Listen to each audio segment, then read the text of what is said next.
जोधपुर में 4 नौकरों ने अपने ही मालिक समेत 4 लोगों को नींद की गोलियां देकर करीब 10 करोड़ की चोरी की वारदात की। हैंडीक्राफ्ट व्यवसायी अशोक चोपड़ा के घर पर यह चोरी हुई है। जानकारी के मुताबिक चारों को बेहोश करने के बाद नकदी और ज्वेलरी कार लेकर फरार हो गए। चारों नेपाली नौकरों को 2 महीने पहले ही काम पर रखा था। सीसीटीवी भी उन्होंने तोड़ दिए, साथ ही अपने साथ सभी कारों की चाबियां भी ले गए। वहीं चोरी की गई गाड़ी कुचामन के पास बरामद हो चुकी है। चोरों ने अपने मोबाइल फोन भी रास्ते पर ही फेंक दिए। फिलहाल पुलिस मामले की जांच में जुटी हुई है।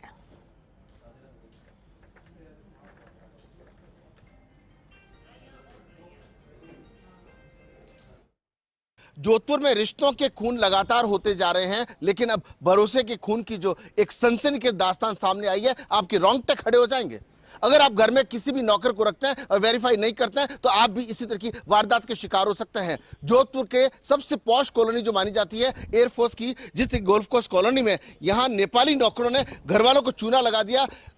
जितनी भी गाड़ियां थी उनकी चाबियां ले गए, एक गाड़ी चुरा करके ले गए। 2 नेपाली दंपति और 4 जनों ने मिलकर के जिस तरह से कांड किया, उसके चलते ज्वेलरी है, विदेशी घड़ियां हैं, उसके अलावा कैश है, वो सब लेकर के गए हैं। हैंडीक्राफ्ट व्यवसायी आकाश चोपड़ा और जो के विश्नोई दोनों पार्टनर है। इस घर के अंदर कल रात को फ्राइड राइस जो है घर वालों को खिलाए गए। 2 ड्राइवर भी है, वो भी बेहोश हो गए। आकाश चोपड़ा, उनकी पुत्री भी जो है वो बेहोश हो गई है। कोशिश करते हैं, जायजा लेते हैं, ये वही जो घर है जहां पर उस वारदात को अंजाम दिया गया। और देखिए कि जिस तरीके से ये वारदात सामने आई है, खुद पुलिस भी इस बात से परेशान है। और के विश्नोई हमारे साथ बात करते। सर, आकाश जी आपके पार्टनर है, घटना कैसी हुई? अशोक जी।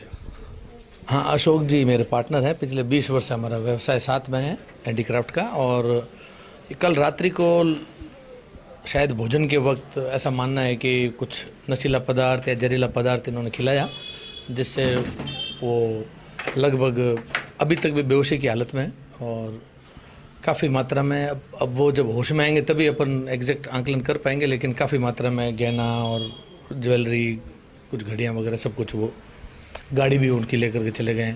सारी गाड़ियों की चाबियां लेकर के चले गए। सर, 2 महीने पहले एजेंसी के माध्यम से इनको रखा जाता है। 2 नहीं, ये लगभग एक महिला तो यहाँ पर लगभग 4 साल से है, और ये 3 जो 2 पुरुष और 1 लड़की, ये अभी नई एजेंसी से लगभग 3-4 महीने पहले आए।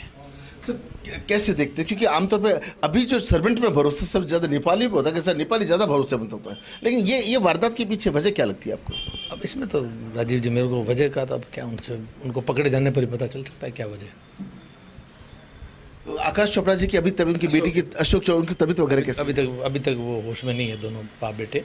और उनके 2 चालकों को भी जहरीला पदार्थ खिलाया था, तो वो श्रीराम हॉस्पिटल में एडमिट है। तो आप देख सकते हैं शोभन सिंह, आपको मिरर से, क्योंकि दरवाजा पुलिस बंद कर चुकी है, पड़ताल चल रही है। जो एफएसएल की टीम है, चाहे पुलिस कमिश्नर रविदत्त गौड़ वही आए हैं, उसके अलावा तमाम जो एजेंसियां हैं वो अपने अपने स्तर पर जांच करें कि इस तरह की जो घटना सामने आई है ये चौंकाने वाली है। सबसे बड़ी बात यह है कि बार बार पुलिस जब ये कहती है कि आपके घर में जो किराएदार रखे जाते हैं उनका वेरिफिकेशन और उसके अलावा नौकरों का वेरिफिकेशन, सवाल ये है कि क्या पुलिस ने वेरिफिकेशन किया? क्या जो मकान मालिक हैं उन्होंने क्या वेरिफिकेशन करवाया? कि इस तरह की घटनाएं जब सामने आती है तो जो दूसरे लोग हैं जिनके घर में सर्वेंट्स होते हैं उन पर किस तरह का असर पड़ता है। अब सोच सकते हैं कि इस तरह की जो घटना सामने आई है ये चौंकाने वाली है। फिलहाल पुलिस पड़ताल कर रही है, इसके बाद में पता लगेगा कि ये कहाँ तक पहुंचे हैं। नाकेबंदी करा दी गई है, आगे तमाम थाने जो उनको सूचना कर दी है, लेकिन जब तक पकड़ में नहीं आते, जब तक ये पूरी किस तरीके से रचना और रचना रची गई और ये मामला किस तरीके से खुलेगा, पुलिस के लिए बड़ी चुनौती है। शोभन सिंह गहलोत के साथ Rajiv, god first India news, Jodhpur. तो 4 नौकर जिन्हें 2 महीने पहले ही रखा गया था काम पर, इतनी बड़ी वारदात को अंजाम देकर फरार हुए। 10 करोड़ की चोरी होना बताया जा रहा है हैंडीक्राफ्ट व्यवसाय के घर पर। हालांकि 4 जो सदस्य घर पर मौजूद थे, जिसमें पिता और बेटी और 2 ड्राइवर थे, सभी को नींद की दवा दी गई थी खाने में मिलाकर, जिसके बाद इस वारदात को अंजाम दिया गया। चलिए, जोधपुर से सहयोगी राजीव गौड़ एक बार फिर हमारे साथ जुड़ रहे हैं। राजीव, बेहद अहम है ये वारदात को जिस तरह से अंजाम दिया गया, ऐसे में नौकरों के ऊपर से भरोसा तो और ज्यादा उठ जाएगा, लोग भरोसा ही नहीं करेंगे। अभी क्या किस तरह का कोई सुराग इन्हें लेकर मिला है, या फिर जो सुराग मिल सकता था, जैसे फोन उन्होंने फेंक दिए हैं, गाड़ी छोड़कर फरार हुए, अब तो जरा मुश्किल होगी पुलिस के लिए भी?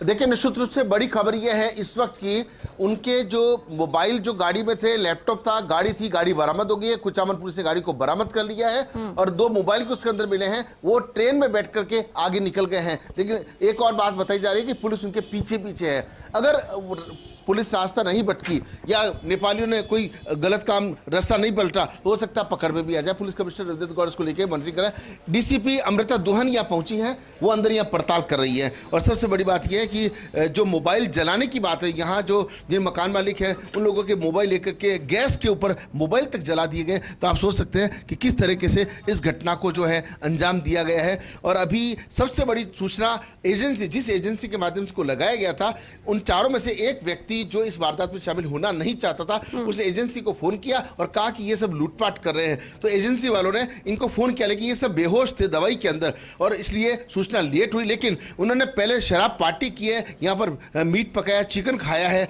उसके बाद जो जहर लाए वो इतने कॉन्फिडेंट थे कि इस जहर का असर कम से कम 12 से 15 घंटे तक रह सकता है। तब तक उन्होंने यहाँ पर पार्टी की है। अपनी तरह की पहली वारदात है जिसमें मतलब वारदात को अंजाम देने के बाद पार्टी करके फिर यहाँ से वो निकले हैं। मुरारी गौड़ जो इस वक्त कुचामन में है, उनकी जो सूचना हमारे पास सामने आई है, जयपुर से जो वरिष्ठ संवाददाता सत्यनारायण जी से बातचीत जिससे हुई है, पुलिस पूरे प्रदेश में नाकेबंदी कर रही है इस तरह की वारदात पर अंजाम लगाने की पूरी कोशिश। आप देख सकते हैं अंदर डीसीपी, उनकी पूरी जो टीम है वो लगातार जो है वो पड़ताल कर रही हैं। और उम्मीद की जाती है कि जिस स्पीड, क्योंकि एक सदापुरा में भी इस तरह की वारदात घटी थी, वो अभी तक खुली नहीं है। और इस वारदात को लेके इसलिए क्योंकि जब उन्होंने अपने फ़ोन ही फेंक दिए हैं, कनेक्शन टूट चुका है, बहुत बड़ी चुनौती है। लेकिन ये सबक भी है, अगर नौकरों का वेरिफिकेशन नहीं कराएंगे, किराएदारों का वेरिफिकेशन नहीं कराएंगे, तो इस तरह की और भी जो वारदात है वो आ सकती है। डीसीपी अमृता दोहन यहाँ पहुंची, इससे पहले रविदत्त गौड़ यहाँ पहुंचे थे।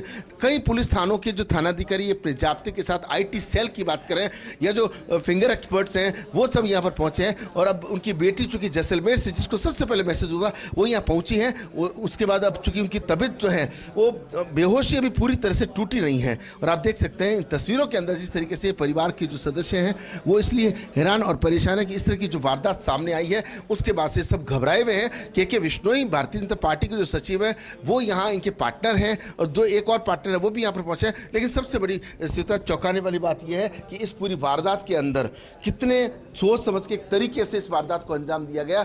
जिस तरीके से यहाँ पे पार्टी की गई है, जिस कॉन्फिडेंस से जो नशीला पदार्थ लाया गया है, वो कितनी देर तक गया। मोबाइल्स को लेके जला देना ये अपने आप में बड़ी बात है। CCTV को तोड़ देना और उसके साथ में जिस तरीके से यहाँ से कारों की चाबियां लेकर के चले जाना, एक कार को चोरी कर लेना, कार को रास्ते में फेंक देना और मोबाइल को रास्ते में फेंक देना, यानी कि पूरी की पूरी सोची समझी सा। लेकिन कहते हैं कि एक कड़ी जो है वो बहुत महत्वपूर्ण, जिसने एजेंसी को फोन किया और एजेंसी ने नेपाल जाने पर रोक लगा दी है। इस वक्त की बड़ी खबर यह है कि उस एजेंसी ने भारत सरकार को आग्रह कर दिया है। तो किसी भी तरीके से अब हो सकता है कहीं चोरी छुपे रह जाए, बात अलग है। लेकिन अब मुझे लगता है कि इस पूरी जो मशक्कत सीनियर ऑफिसर्स कर रहे हैं, पुलिस कमिश्नर रविदत्त गौड़ लगातार मॉनिटरिंग कर रहे हैं, लगता है कि वो वहां तक नहीं पहुंच पाएंगे। पकड़ तो आज नहीं तो कल आना ही है। लेकिन ये जो वारदात है ये चौंकाने वाली है। जी श्वेता। राजीव, क्या चारों को होश आ गया है? क्या बात करने की स्थिति में है? कुछ बताया हो व्यवसायी ने या फिर उनकी बेटी ने या फिर 2 ड्राइवर?